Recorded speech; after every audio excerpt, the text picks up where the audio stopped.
হয় নিশা উত্তৰ গুৱাহাটী জয়গুৰু অঞ্চলত বিধ্বংসী অগ্নিকাণ্ড সংঘটিত হয় আৰু বনজুইৰ পৰা এই জুইৰ সূত্ৰপাত হোৱা বুলি জানিব পৰা গৈছে আৰু এই জুই ইমানেই ভয়ানক ৰূপ লৈছিল প্ৰায় 10 কিলোমিটাৰ জোৰা এলেকা জুইত জাহ যায় আৰু উত্তৰ গুৱাহাটীৰ চিলাপাহাৰৰ পাৰ্শ্বৱৰ্তী যিসমূহ সংলগ্ন পাহাৰ আছে এই পাহাৰসমূহ জুইত জাহ যায় আৰু এয়া মই উত্তৰ গুৱাহাটী গৌৰীপুৰৰ পৰা দেখুৱাই আছোঁ। গৌৰীপুৰতো যি বনজুয়ে ভয়ানক ৰূপ লয় আৰু বনজুইৰ কবলত পৰি দুটাকৈ গৃহ জুইত ভস্মীভূত হয় আৰু মই এয়া গৌৰীপুৰৰ পৰা দেখুৱাই আছোঁ। এনেধৰণে জুয়ে সমগ্ৰ অঞ্চল ছানি ধৰিছিল আৰু যিহেতু পাহাৰৰ নামনি অঞ্চলত কোনো লোকৰ বসতি আছিল, গতিকে এই লোকসকলে ভয়ত বিতত হৈ পৰে আৰু বৃহৎ অঞ্চল জুৰি বনজুয়ে আৱৰি ধৰে আৰু এই মুহূৰ্ততো আচলতে বনজুই নিৰ্বাপিত হোৱা নাই, যদিও অগ্নি নিৰ্বাপন বাহিনীয়ে নিশাৰ ভাগত বনজুই প্ৰশমনৰ বাবে কিছু উদ্যোগ লৈছিল, কিন্তু এই মুহূৰ্তত কোনো ধৰণৰ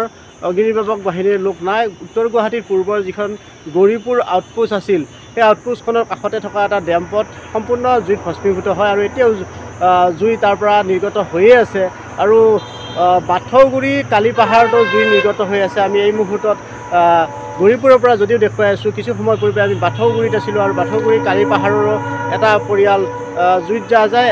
পৰিয়ালটোৰ আচলতে কোনো লোকৰ ক্ষয়ক্ষতি হোৱা নাই, কিন্তু তেওঁলোকৰ ঘৰৰ যাৱতীয় সকলো সামগ্ৰী জুইত জাহ যায় আৰু এয়া গৌৰীপুৰৰ পৰা দেখুৱাই আছোঁ। এনেধৰণে কেইবাটাও পৰিয়াল এই জুইৰ ফলত ক্ষতিগ্ৰস্ত হৈছে আৰু বিশেষকৈ এটা পৰিয়ালৰ ঘৰ সমূলি জুইত জাহ গৈছে। পোনে জানিবৰ বাবে ইয়াতে স্থানীয় যিসকল আৱাসী আছে কথা পাতিম।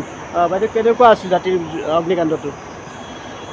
মানে জুইটোতো পাহাৰৰ পৰা সিফালৰ পৰা আহি আছে ওপৰৰ ফালে, সিহঁতৰ ঘৰটো জ্বলি গ'ল, সিহঁতৰ ঘৰটো জ্বলি একদম লাইয়ে হৈ গ'ল। আমিতো আৰু সিহঁতৰ ঘৰটো বচাব নোৱাৰিলোঁ। বিমলা দাসৰ ঘৰটো পানীৰ সুবিধা নাই আমাৰ পাহাৰত আৰু সিহঁতৰো মানুহ নাছিলে, আমাৰ ইয়াতে জেণ্টছ মানুহ নাছিলে, আমি লেডিছ আছিলোঁ।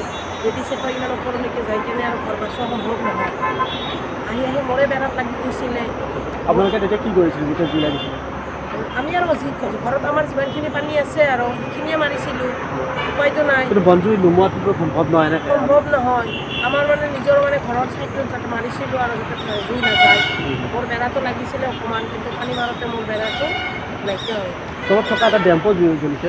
তলত থকা ডেম মানে এইটোতো ডেমটোতো আপোনাৰ বহুত দিন হ'ল, ইয়াতে নাই, গুচি গ'ল ডেমটো। অকণমান জাবৰা থাবৰা আছিলে আৰু বেলেগ মানুহ গাড়ী চাড়ী আহি তাতে জাবৰাটোৰ পৰা পেলাই দিয়ে, জুইটো নামি গ'ল তলৰ, নামি যাই কিনে তাতে জাবৰাবিলাকত লাগি গ'ল। কেনেকুৱা ভয়ানক আছিল? জুই ভয়ানক আছিলে, ফায়াৰ ব্ৰিগেডৰ গাড়ীও আহিছিলে, সিহঁতো নুমুৱাব পৰা নাছিলে। এতিয়াও জ্বলি আছে তলত? এতিয়া গম পোৱা নাই জ্বলি আছে নেকি। আৰু অগ্নি নিৰ্বাপক বাহিনীয়ে মানে ওপৰলৈ আহিব পৰা নাছিল? নাই, ওপৰত আহিব পৰা নাই, ওপৰত আহিব নোৱাৰে নহয়, খোজে। হয়, বিশেষ পথৰ ব্যৱস্থা যিহেতু নাই পাহাৰৰ এই অঞ্চলটোত, গতিকে অগ্নি নিৰ্বাপক বাহিনীৰ তলৰ পৰাই কিছু চেষ্টা কৰিছিল বুলি জানিব পৰা গৈছে অগ্নি নিৰ্বাপনৰ বাবে, কিন্তু বৰ্তমানেও এতিয়া জুইৰ সূত্ৰপাত হৈয়ে আছে। নেশ্যনেল হাইৱে 27 নম্বৰ ৰাষ্ট্ৰীয় ঘাইপথৰ দাঁতিতে থকা ডেম্পৰ আশে পাশে বা হাইৱেৰ আশে পাশে বিভিন্ন অঞ্চলত এতিয়াও জুই সম্পূৰ্ণৰূপে নিৰ্বাপিত হোৱা নাই, কিন্তু অগ্নি নিৰ্বাপক বাহিনীয়ে এই মুহূৰ্তত কিন্তু ইয়াত আমি দেখা পোৱা নাই। আৰু ৰাতি যি বিধ্বংসী অগ্নিকাণ্ড হৈছিল, আমি জানিব পৰা মতে 3খনকৈ অগ্নি নিৰ্বাপন বাহিনীৰ বাহন আহিছিল, কিন্তু তেওঁলোকে যিধৰণে আচলতে সেৱা আগবঢ়াইছে বা কোনো অঞ্চললৈকে তেওঁলোকে যোৱাই নাছিল বুলি আমি জানিব পাৰিছোঁ। বিশেষকৈ বাথৌগুৰি কালিপাহাৰ অঞ্চললৈ অগ্নি নিৰ্বাপন বাহিনীৰ কোনো লোক যোৱা নাই বুলি অভিযোগ কৰিছে আৰু জয়গুৰু অঞ্চলতো আচলতে অগ্নি নিৰ্বাপন বাহিনীৰ লোক দেখা নাই বুলি কৈছে, কিন্তু গৌৰীপুৰ অঞ্চলত আহিছিল আৰু গৌৰীপুৰ অঞ্চলৰ যে 27 নং ৰাষ্ট্ৰীয় ঘাইপথৰ পৰা যিমান পাৰে তেওঁলোকে জুই প্ৰশমনৰ চেষ্টা চলাইছিল। আৰু এয়া দেখুৱাই আছোঁ উত্তৰ গুৱাহাটী গৌৰীপুৰৰ পৰা। এই ঘৰটোতো জুই আচলতে আগুৰি ধৰিছিল, কিন্তু ঘৰৰ গৰাকীয়ে তেওঁলোকে যৎসামান্য পানীৰে আৰু কিছু কৌশলেৰে জুই নিৰ্বাপন কৰিবলৈ সক্ষম হ'ল আৰু এতিয়াও ভীতিগ্ৰস্ত হৈ আছে এই পৰিয়ালকেইটা, অতি নিৰ্ঘিন পৰিয়াল, আৰু তেওঁলোকে কোনোমতে ইয়াত প্ৰাণটো বচাই আছিল। গতিকে তেওঁলোকৰ প্ৰায়ে বহু ক্ষয়ক্ষতি হৈছে, বিশেষকৈ গছ গছনিকে ধৰি মূল্যৱান গছ গছনিকে ধৰি বিভিন্ন ধৰণৰ সামগ্ৰী নষ্ট হৈছে। গতিকে এই অঞ্চলত এতিয়াও চেপা উত্তেজনা বিৰাজ কৰি আছে, শংকা ভয় এতিয়াও বিৰাজ কৰি আছে, কিয়নো বনজুই যিকোনো মুহূৰ্ততে পুনৰ জাগ্ৰত হ'ব পাৰে, পুনৰ জ্বলি উঠিব পাৰে আৰু জ্বলি উঠিলে ভয়ানক ৰূপ হ'ব, কিয়নো ইয়ালৈ কোনো লোক এই দুৰ্গম অঞ্চললৈ অগ্নি নিৰ্বাপক বাহিনী বা আৰক্ষীয়ে আহি উপস্থিত হোৱাটো বৰ দুৰূহ কাম। গতিকে মই নিউজ 18 দৰ্শক জনাই আছোঁ, যোৱা নিশাৰ যি বিধ্বংসী অগ্নিকাণ্ড এই মুহূৰ্তলৈও প্ৰশমিত হোৱা নাই। এই মুহূৰ্তত অগ্নি নিৰ্বাপক বাহিনী কিন্তু আমি প্ৰত্যক্ষ কৰা নাই।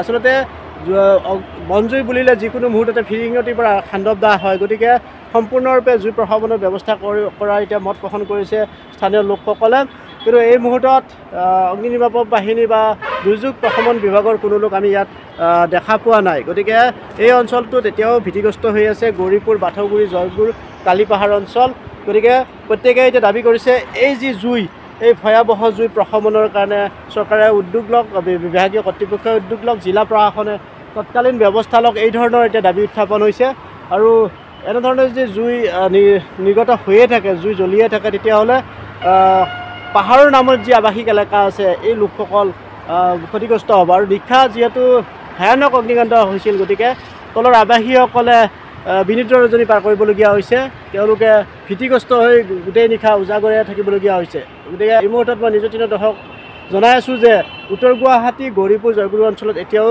সম্পূৰ্ণৰূপে জুই নিৰ্বাপন হোৱা নাই যিকোনো মুহূৰ্ততে পুনৰ জুই আকৌ জ্বলি উঠিব পাৰে বা কোনো অঞ্চলত উমি জুই এতিয়াও জ্বলিয়ে আছে আপুনি বিচৰা বাতৰি পাব কেৱল নিউজ 18 এপত নিউজ 18 এপ ডাউনলোড কৰিবলৈ স্ক্যান কৰক এই QR কোড গুগল প্লে ষ্টৰতো পাব এই নিউজ 18 এপ